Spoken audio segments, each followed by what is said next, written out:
जितनी भी की थी उतनी मोहब्बत ना मिली, क्या फायदे को रोइए लागत ही ना मिली। कातिल हमारे कत्ल से मशहूर हो गया, हम शहीद होकर के भी शोहरत न मिली।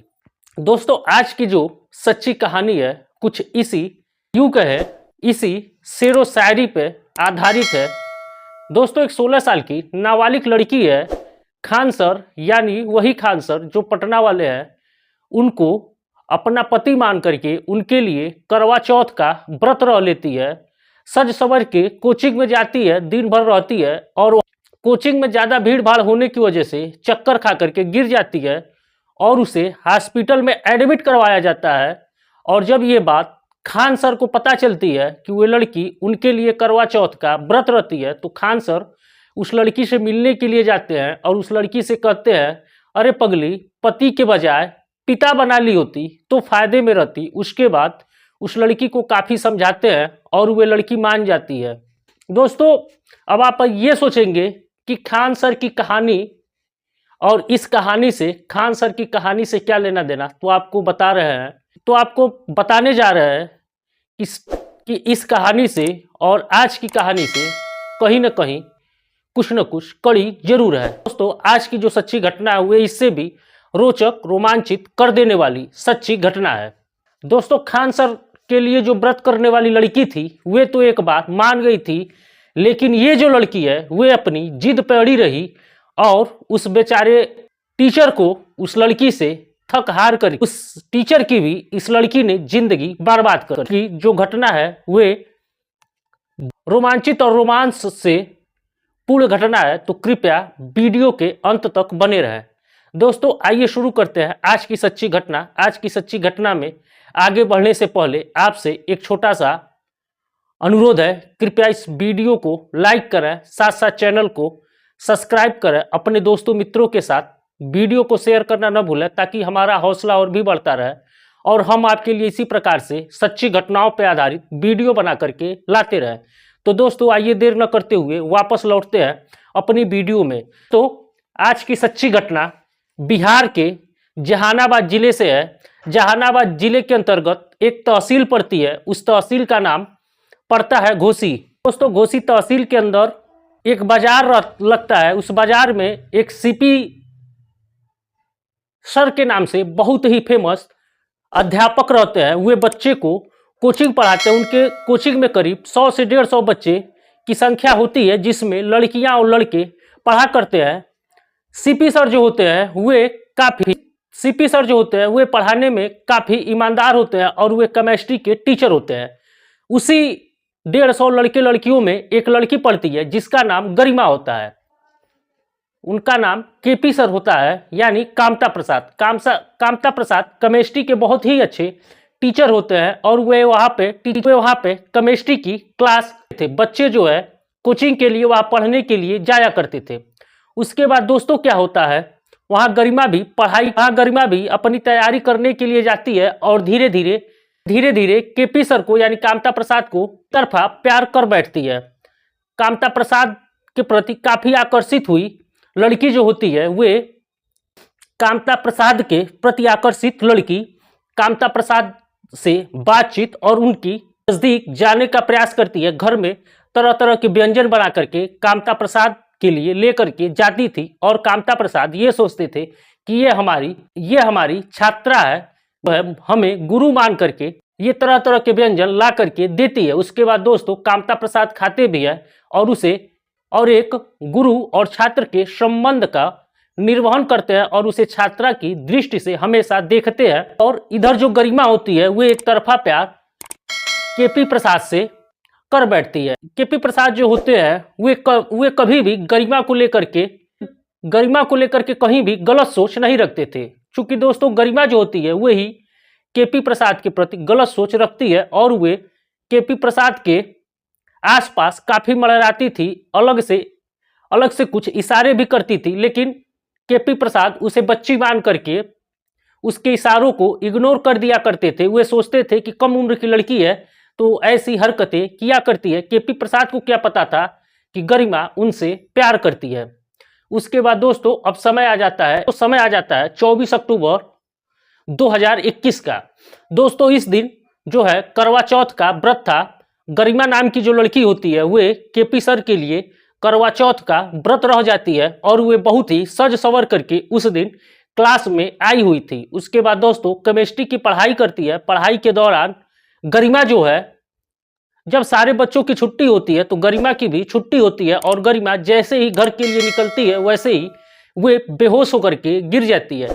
गरिमा जानबूझ करके बेहोश हुई थी या सचमुच में बेहोश हुई थी इसका पता तो नहीं चल पाया, लेकिन गरिमा बेहोश होकर के गिर गई। उसके जितने भी छात्र छात्राएं थे सभी गरिमा को उठा करके 2 बेंच सटा करके वहां पे गरिमा को सुलाते हैं। सुलाने के बाद गरिमा को पानी के छींटे मारे जाते हैं और गरिमा होश में आ जाती है। और जैसे ही गरिमा होश में आती है तो अपने सामने केपी सर को देख करके कहती है कि सर मुझे पानी पिला दीजिए। उसके बाद दोस्तों क्या था, केपी सर अपने बाटल से अपने हाथों से उसे गरिमा को पानी पिला देते हैं और जैसे ही गरिमा केपी सर के हाथों से पानी पीती है वे काफी खुश हो जाती है। क्योंकि दोस्तों चांद तो निकला नहीं होता है और न ही वे किसी भी प्रकार से केपी सर को रीति रिवाज के अनुसार देखा जाता है, चलनी में वे भी नहीं देखी होती है। लेकिन गरिमा का मकसद पूरा हो गया। जिस केपी प्रसाद के लिए वे व्रत रखी थी उसी केपी प्रसाद के हाथों से पानी ग्रहण कर लेती है। पानी ग्रहण करने के बाद केपी प्रसाद को नहीं पता था कि ये गरिमा उसके लिए ही करवा चौथ का व्रत रखी थी। उसके बाद दोस्तों गरिमा काफी खुश होकर के घर के लिए चली जाती है। केपी प्रसाद की पत्नी जो होती है वे उतना खुश नहीं हुई होगी जितना खुश आज गरिमा थी, क्योंकि उसके मन की मुराद पूरी हो जाती है। उसके बाद दोस्तों गरिमा घर को चली जाती है, सारे बच्चे घर को चले जाते हैं, केपी प्रसाद भी अपने घर को चले जाते हैं। अगले दिन सुबह जब गरिमा क्लास करने के लिए आती है तो केपी प्रसाद गरिमा से पूछते हैं, गरिमा कल क्या हो गया था, तुम बेहोश होकर के गिर समस्या थी? तो उसके बाद गरिमा ने चौंकते हुए जवाब दिया कि नहीं सर कोई बात नहीं था, वैसे ही चक्कर आ गया था, मैं गिर गई थी, मैं एकदम अच्छी हूँ। उसके बाद दोस्तों क्या था, गरिमा जो होती है वे केपी प्रसाद के और करीब आने का प्रयास करती है। केपी प्रसाद उसके इशारों को नहीं समझ पाते हैं और साल भर करीब गरिमा और केपी प्रसाद के बीच यूं ही चक्कर चलता रहता है, एक तरफा प्यार। गरिमा इतनी हिम्मत नहीं जुटा पाती है कि वे केपी सर से अपने प्यार का इजहार कर सके और गरिमा जो होती है अपने हाल दिल बयां केपी सर को नहीं कर पाती है। उसके बाद दोस्तों अब दोस्तों समय आ जाता है 13 अक्टूबर 2022 का। 13 अक्टूबर 2022 के दिन भी गरिमा ठीक उसी प्रकार से जिस प्रकार से 2021 में सज सवर के गई थी उसी प्रकार से गरिमा सज सवर के जाती है और जैसे जैसे ही क्लास खत्म होता है वैसे गरिमा घर के लिए निकलने ही वाली होती है, फिर ठीक उसी प्रकार से बेहोश होकर के गिर जाती है। फिर उसे बच्चे पकड़ करके बेंच पे लेटाते हैं, लेटाने के बाद छींटा मारते हैं। छींटा मारने के बाद इस बार गरिमा को केपी सर नहीं बल्कि एक दूसरा लड़का रहता है जो गिलास में पानी लेकर के वे गरिमा को पिलाने का प्रयास करता है। लेकिन दोस्तों गरिमा मना कर देती है और गरिमा कहती है कि अगर मैं पानी पीऊंगी तो सिर्फ सर के हाथ से ही पानी पीऊंगी। उसके बाद दोस्तों सर आते हैं, पूछते हैं गरिमा क्या हुआ, तो लड़के बताते हैं कि पिछले साल करवा चौथ में जिस प्रकार से गरिमा गिरी थी उसी प्रकार से आज भी 2022 में गरिमा गिर। सर मैं इसको पानी दे रहा था कि पानी पी लो, मैं इसको पानी पिला रहा था, तो ये कह रही है कि मैं जब भी पानी पीऊंगी तो सर के हाथ से ही पानी पीऊंगी। उसके बाद दोस्तों क्या होता है, सर जो है उसे अपने हाथ से पानी पिला देते हैं। गरिमा उठती है और सर का पैर छूती है। पैर छूने के बाद मुस्कुराते हुए घर के लिए निकल देती है। उसके बाद दोस्तों जो भी वहाँ छात्र छात्राएं उपस्थित थे वे सभी पूछते हैं कि सर क्या बात है, पानी पीने के बाद गरिमा आपका पैर छुई। तभी उसमें से एक लड़का होता है, कहता है कि सर ठीक आज से 1 साल पहले करवा चौथ के दिन गरिमा बेहोश होकर के गिरी थी और आज भी करवा चौथ है, गरिमा आज भी बेहोश होकर के गिर गई और वे आपके हाथ से पानी पी और आपका पैर छू करके चली गई। इसमें सर कोई ना कोई राज है, कहीं ऐसा तो नहीं कि गरिमा आपके लिए करवा चौथ का व्रत रखी हो। केपी प्रसाद कहते हैं कि अरे पागल, हमारी छात्रा है और वे हमारे लिए करवा चौथ का व्रत क्यों रखेगी, वे मेरी पत्नी थोड़ी ना है। और दोस्तों बच्चे कहते हैं नहीं सर, कुछ ना कुछ गड़बड़ तो जरूर है। उसके बाद कई छात्राएं होती हैं, वे केपी सर से मजाक करने लगती हैं और कहती है सर हमें भी पानी पिला दीजिए, हम भी तर जाएं। उसके बाद केपी सर गंभीरता से वहां से चले जाते हैं और घर जाते हैं। घर जाने के बाद सोचते हैं तो लगा कि हाँ यार बात तो सही है, पिछले भी करवा चौथ के दिन इसकी तबीयत खराब हुई थी और आज भी ये खराब हुई है, तो करवा चौथ का ही दिन है, मान लो घर में काम की होगी और ये बेहोश हो गई होगी, लेकिन मेरे हाथ ही पानी पीने के लिए क्या वजह है। गरिमा जो है जिद कर रही थी। जितने भी छात्र छात्राएं होते हैं वे गरिमा और केपी सर के बारे में उस जगह में ये खबर फैल जाती। 2-4 दिन 5 दिन केपी सर जाते हैं, लेकिन जिसके घर पे हुए कोचिंग सेंटर खोले हुए थे वहां पे मकान मालिक ने केपी सर को मना कर दिया कि आप मेरा रूम खाली कर दीजिए और मैं आप जैसे शिक्षकों को रूम नहीं दे सकता हूं, आप कोई घटना करेंगे तो इसमें मैं फंसूंगा, इसलिए आप ये रूम खाली कर दीजिए। उसके बाद दोस्तों क्या था, केपी प्रसाद बेचारे थक हार के निराश होकर के उन्हें मजबूर होकर के अपना कोचिंग सेंटर बंद करना पड़ा। उसके बाद केपी प्रसाद जो इधर होते हैं दोस्तों, वे इंटर कॉलेज में भी टीचर होते हैं केमिस्ट्री के।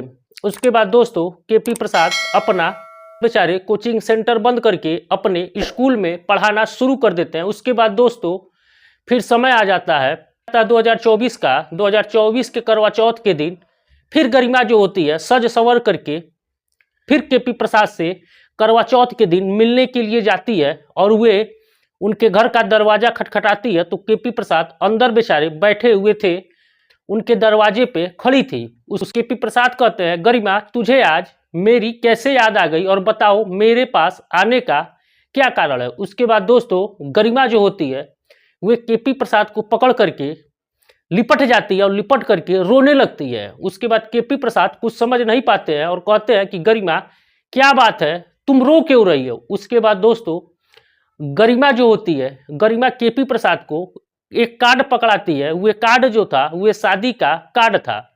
उसके बाद गरिमा कहती है कि सर मेरी शादी हो रही है, तो केपी प्रसाद कहते हैं अरे पगली इसमें रोने की क्या बात है, ये तो बहुत खुशी की बात है कि तुम्हारी शादी हो रही है और तुम्हें नए जीवन की हार्दिक शुभकामनाएं। उसके बाद दोस्तों क्या था, गरिमा कहती है कि सर इसी बात का तो मुझे कष्ट है कि मैं जिससे प्यार करती थी अपने प्यार का इजहार नहीं कर पाई हूं और जहां जाऊंगी वहां कैसे रहूंगी और जीवन भर यही पछतावा होगा कि मैं अपने प्यार का इजहार नहीं कर। तो केपी प्रसाद ने गरिमा से कहा अरे गरिमा तुम्हें कर देना चाहिए था, इतने सोचने समझने की क्या बात थी। उसके बाद गरिमा कहती है कि सर मेरी शादी है, आपको आना जरूर है, इस लिफाफे को खोल करके देखिएगा, इसमें कुछ आपके लिए स्पेशल पत्र है। यह कह करके गरिमा उनके घर से बाहर हो जाती है और दरवाजे पे जा करके दरवाजे के बाहर चले जाती है। केपी प्रसाद दरवाजा उठंगा करके और केपी प्रसाद जिज्ञासा बस उस कार्ड को खोलते हैं। उस कार्ड में देखते हैं 4 पन्नों का एक हाथ से लिखा हुआ कुछ नोट्स था। उसके बाद दोस्तों केपी प्रसाद जैसे ही पढ़ना शुरू करते हैं तो उसमें लिखा था कि सर मैं आपसे बहुत प्यार करती थी, मैं हर बार आपके करीब आना चाह रही थी और लेकिन आप जो थे मेरे ऊपर ध्यान ही नहीं दे रहे थे और मैं एक नहीं बल्कि 2-2 करवा चौथ आपके लिए व्रत रही हूँ, लेकिन आपने मेरे इशारे को समझा नहीं। इस नाते मैं आपसे बहुत प्यार करती हूँ और मैं सर आपसे शादी करना चाहती हूँ, क्या आप मुझसे शादी करने के लिए तैयार हैं। दोस्तों ये जो 54 वर्षीय केपी प्रसाद होते हैं ये भी बेचारे कहीं न कहीं कुंवारे थे। चूंकि दोस्तों अपने पढ़ाई के दौरान केपी प्रसाद भी एक लड़की से प्यार किए रहते हैं। प्यार के बाद वे लड़की ने केपी प्रसाद को धोखा दे दी रही होती है, जिसके कारण केपी प्रसाद मेहनत करके नौकरी पा जाते हैं और वे शादी से इतने चिढ़ जाते हैं कि वे 54 साल की उम्र तक वे शादी नहीं किए रहते हैं। उसके बाद दोस्तों इतना पढ़ने के बाद केपी प्रसाद भी कहते हैं कि काश गरिमा तुम मुझे उसी समय प्यार का इजहार कर दी होती तो मैं तुमसे शादी कर लिया होता। और उसके बाद दोस्तों गरिमा के घर का पता था कार्ड पे और फोन नंबर भी थे। उसके बाद दोस्तों से ही घर की खिड़की से देखते हैं तो उनके घर की खिड़की के सामने गरिमा खड़ी रहती है। उसके बाद दोस्तों केपी प्रसाद गरिमा को बुलाते हैं, पानी पिलाते हैं और कहते हैं गरिमा अब तो बहुत लेट हो चुकी है, अगर तुम पहले मुझसे बताई होती तो एक बार मैं तुम्हारे ऊपर विचार जरूर करता। उसके बाद दोस्तों गरिमा कहती है अब भी कुछ नहीं बिगड़ा है सर, अगर आप तैयार हो तो हम अपने घर वालों से बात करने के लिए तैयार हैं। तो केपी प्रसाद ने कहा कि गरिमा मुझे एक रात का मौका चाहिए और मुझे अगर तुमसे शादी करनी होगी तो मैं तुम्हारे घर खुद चल के आऊंगा और तुम्हारे माँ बाप से तुम्हारा हाथ मांगूंगा। उसके बाद दोस्तों गरिमा जो होती है घर के लिए चली जाती है और केपी प्रसाद एक दो दिन तक सो नहीं पाते हैं, चूंकि केपी प्रसाद को प्यार करने वाली सच्ची जीवन साथी की कहीं न कहीं तलाश थी और वे तलाश गरिमा के रूप में पूर्ण होती हुई दिखाई दे रही थी। उसके बाद दोस्तों केपी प्रसाद 2-3 दिन बाद गरिमा के घर जाते हैं और गरिमा के माँ बाप से अपनी और गरिमा की शादी की बात करते हैं। चूंकि दोस्तों गरिमा और केपी प्रसाद के उम्र में काफी अंतर था तो गरिमा के घर वाले बड़बड़ाते हैं और कहते हैं कि आप अपनी उम्र देखे हैं और हमारी बेटी का उम्र देखिए। दोस्तों गरिमा की उम्र 25 से 26 साल के करीब थी और केपी प्रसाद की उम्र 50 वर्ष के आसपास थी। उसके बाद दोस्तों गरिमा आकर के अपने माँ बाप को समझाती है और उसके माँ बाप भी राजी हो जाते हैं। उसके बाद दोस्तों जहाँ पे गरिमा की शादी हुई रहती है वहाँ पे फोन करके कोई बहाना बना करके लड़के वालों को मना कर दिया जाता है कि भाई शादी हम उस डेट पे नहीं कर पाएंगे। चूंकि दोस्तों गरिमा के घर वाले ऑलरेडी शादी की तैयारियां कर ही रहे थे। उसके बाद दोस्तों उसी डेट पे 2024 में उसके बाद दोस्तों 22 नवंबर 2024 को गरिमा और केपी प्रसाद की शादी हो जाती है। तो दोस्तों ये रही आज की सच्ची घटना। आज की सच्ची घटना आपको कैसी लगी कृपया कमेंट करके जरूर बताएं। अगले वीडियो के लिए हमें दीजिए इजाजत, मिलते हैं अगली वीडियो में किसी सच्ची नई घटना के साथ। तब तक के लिए हमें दीजिए इजाजत, नमस्कार।